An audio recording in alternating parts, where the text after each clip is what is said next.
I'm Jeanette Ball, Superintendent for Southwest ISD, and today is a very special Southwest Spotlight.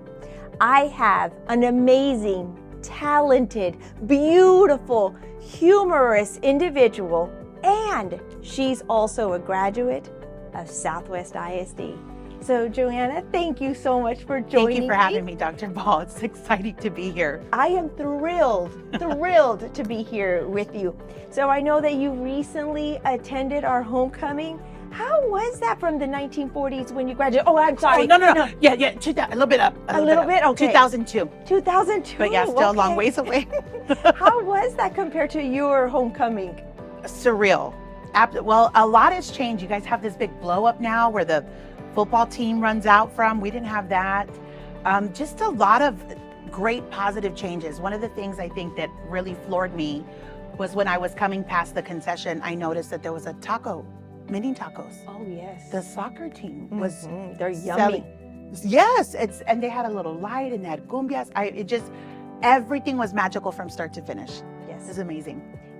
Don't we have like one of the best football fields? Oh, that was one of the things that I always loved about coming to Southwest, because I used to brag about how when you go to your football field, it's just there, but we have to go downstairs it's like in a little cave or something. It's special. Yes, I've always loved it.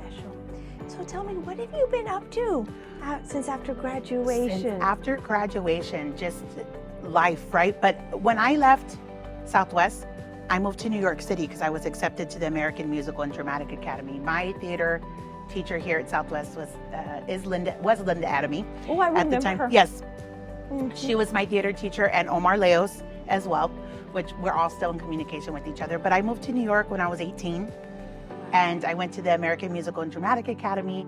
I did a year there, and the second year I moved to the Los Angeles location and tried to make it out there as an actress, and it was very difficult. It was not at all what I thought it would be. I thought it would be easy to just go to auditions and do things, and it was not.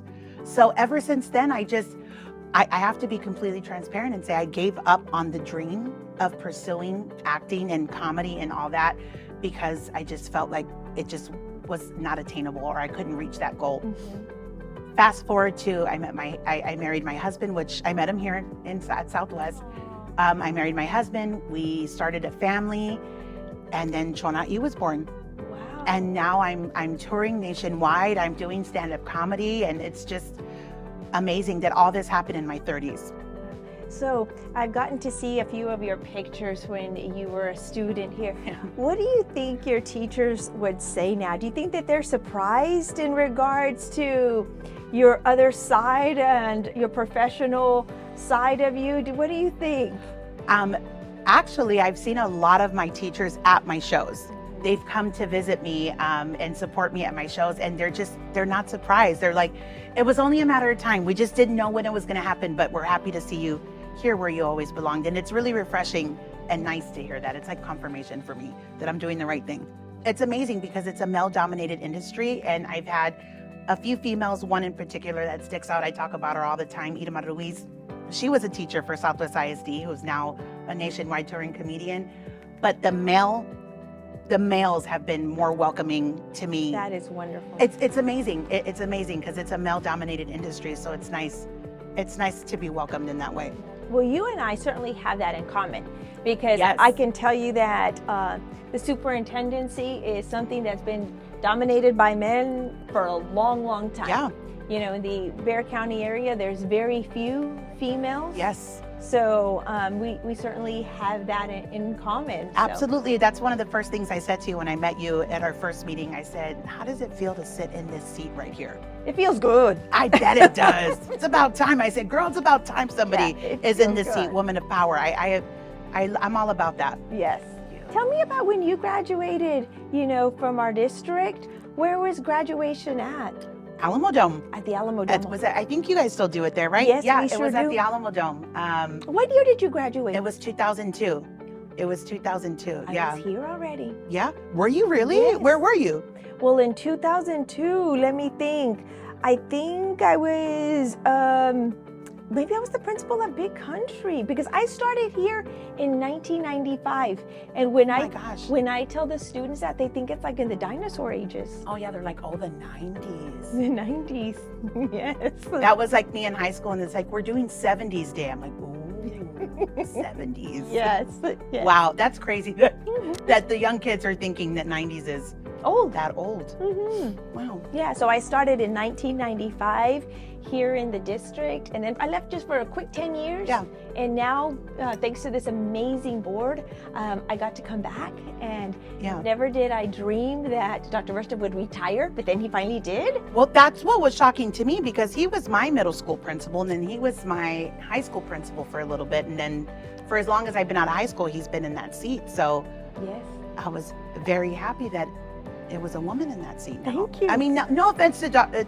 No, we Versta. love him, and Yes, think the world always of him. loved him, and Absolutely. I always Yes. had great interactions with him when I used to come to school. But it's our turn. It is. It's our turn. Yeah, so super excited about that. I wanted to ask you a question. Is that okay? Sure. So one of the things I'm always talking to my daughter about, how important school is, how important it is to be driven and focused. And I know what I was like when I was a teenager.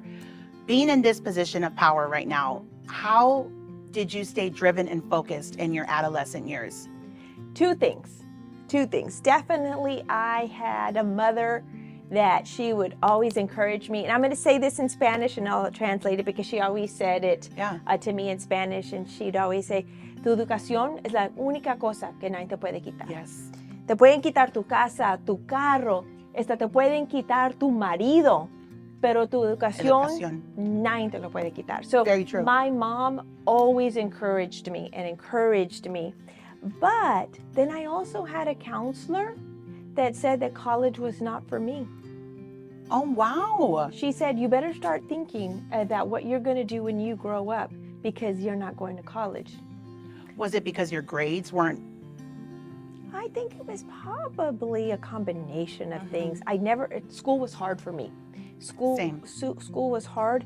I was a poor Hispanic little girl. Sure. Yeah. That, she probably thought, hey, you can find something else to do. Maybe go clean the hotels. You can be a waitress. Get married, have some kids. Exactly. Yeah. But that always stuck in the back of my mind. And with my mom's encouragement, I never wanted for another student to go through what I did. Public education changes lives, and good products come. Look, right. Me and you from public ed. Right. So it's amazing. Most of my teachers probably would never think that you're here right now. Exactly. That's amazing. Now, my sisters, on the other hand, they would believe that. They were straight A students, never had to study or anything. Just came effortless. Yes, but me, on the other hand, would study, and squeak on by. That's kind of how I felt I was in high school. I would even be as desperate to be like, please, Panchito, just help me, because I can't. I mean, I really did struggle. So I think I barely skated by in graduation, but that's just was not my niche, That was not what, studies and all that, but this is it. And then it's amazing that you found yours. Yep. And that education was always at the forefront. And it was not until later that, I got my bachelor's, my master's, my doctorate. I always had that dream of becoming Dr. Bo. Always, had that dream. That. And it sounds nice. It does. Thank you. Sounds Thanks. good. Well, I have a couple funny questions. Can I ask you? Oh, yes. Taking over the interview. Love it. It's okay. Mm-hmm. So, corn or flour? Huh? Tortillas, corn or flour? Oh, definitely flour. A la dieta, for the diet. Yes. Same, girl, same. Yes. Okay. Here's another one. So, what is in your playlist right now? What kind of music? Artists? Oh, yeah, that's a really good one. Because I'm a little bit weird about music. Okay, let's hear it. No, is that I don't listen to, No. Wait, just whatever on the radio. And you're good with it? I'm like, good you don't have a with favorite artist? Yeah, I really don't. How about a favorite rapper? Tampoco? Tampoco el rapper. Ni el Drake. No. Not even the Drake master. Okay, fair enough. I just turn on the radio and drive away. What station? I think it's 102.9 or 10 something like that. Okay. I don't know why I felt like I was going to ask you that question and you were going to say Guns N' Roses. Oh, God. I don't know why I felt like you're like a low-key rocker girl. Yeah, no, not at all. Okay, all right. Yeah. Qué bueno. So let me ask you A some ver. questions. Enchiladas or tacos? Oh, I have to think about that one because well, tacos. We'll do tacos because that's usually majority of the choice, and you know why we look the way we do. But enchiladas, sometimes it just hits the spot. Like after the homecoming game, we went to Gran Tequila, and that's what I ordered. An enchilada. I was like, guys, se me antoja an enchilada plate. Oh, I love a good enchilada. So if you had any advice that you wanted to give our viewers, what advice would you give them?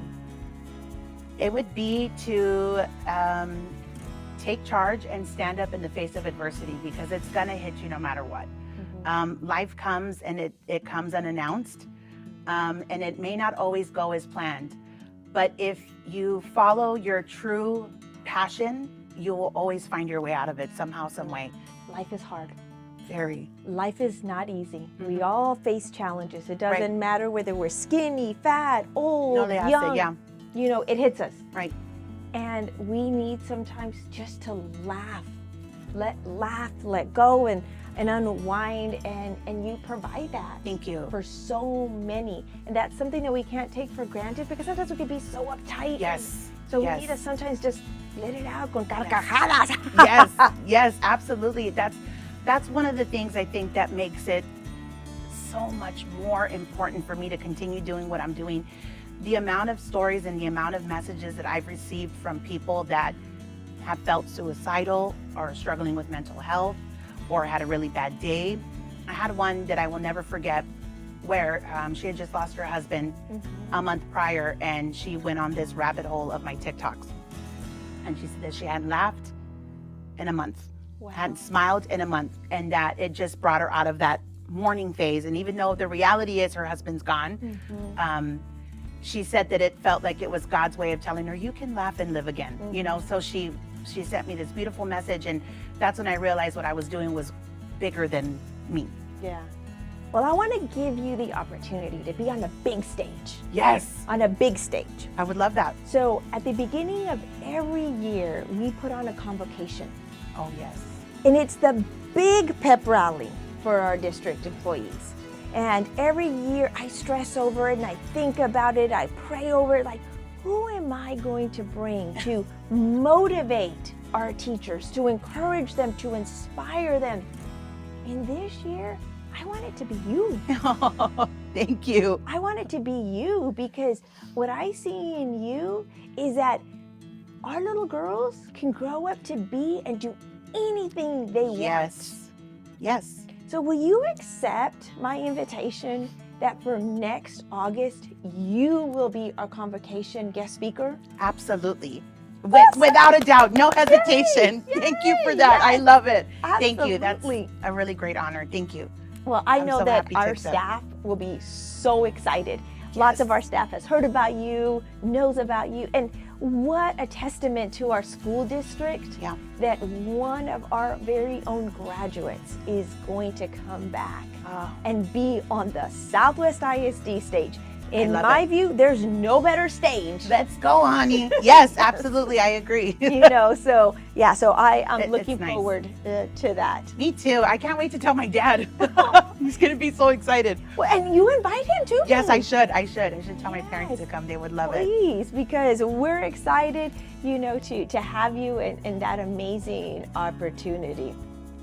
So let's say somebody wanted to go see you. Do we have to go to New York? Where do we go see you? Well, thank you for asking that. I am actually having a homecoming show, and it's called Chona East Homecoming Show at the end of October 26th, 27th, 28th at the LOL Comedy Club here in San Antonio.